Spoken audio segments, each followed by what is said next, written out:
Medicine health কেয়ারে আপনাকে স্বাগত জানাই।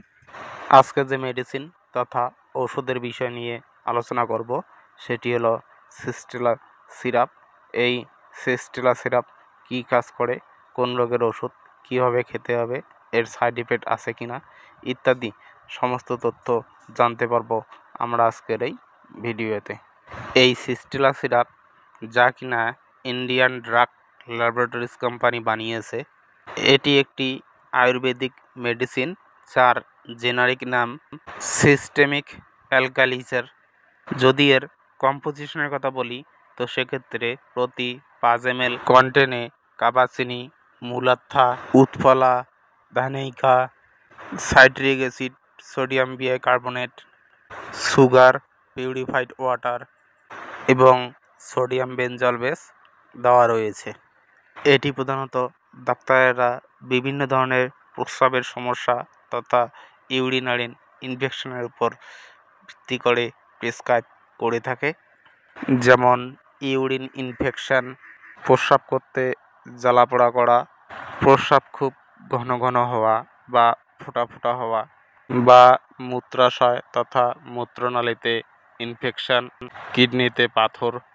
এছাড়াও প্রস্রাব করার সময় পেটের দুপাশ প্রচণ্ড পরিমাণে চেপে ধরা এবং খুব জ্বালা যন্ত্রণা করা তথা ইউরিন রিলেটেড বিভিন্ন ধরনের রোগ সমস্যায় ডাক্তারেরা এই অ্যালকালিজার সিরাপ প্রেসক্রাইব করে থাকে। তবে যদি এর ডোজের কথা বলি তো সেক্ষেত্রে অ্যাডাল্ট ব্যক্তিরা 10 ml করে দিনে 2 বার, প্রয়োজনে 3 থেকে 4 বারও খেতে পারেন, এবং 18 বছর বয়সের নিচে যাদের বয়স তারা 5 ml করে দিনে 2 বার, প্রয়োজনে 3 বারও খেতে পারেন, এবং 5 বছরের নিচে যাদের বয়স তারা 2.5 ml করে দিনে 2 বার খেতে পারেন।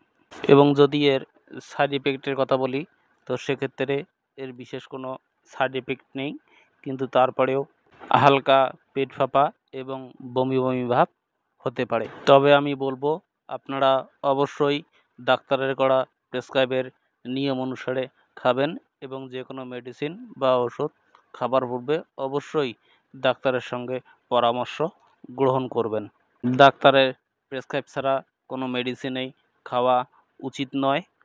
এই অ্যালকালিজার সিরাপ আপনারা যে কোনো এলোপ্যাথিক বা আয়ুর্বেদিক মেডিসিন স্টোরে খুব সহজেই পেয়ে যাবেন, তবে আপনারা চাইলে অনলাইনের মাধ্যমে পারচেস করে নিতে পারেন। ভিউয়ার্স, এরকম মেডিসিন রিলেটেড তথ্য পেতে আমার চ্যানেলে জুড়ে থাকবেন, এবং বন্ধুদেরও মেডিসিন রিলেটেড তথ্যের সাহায্য পেতে ভিডিওটিকে শেয়ার করবেন। সুস্থ থাকবেন, ভালো থাকবেন।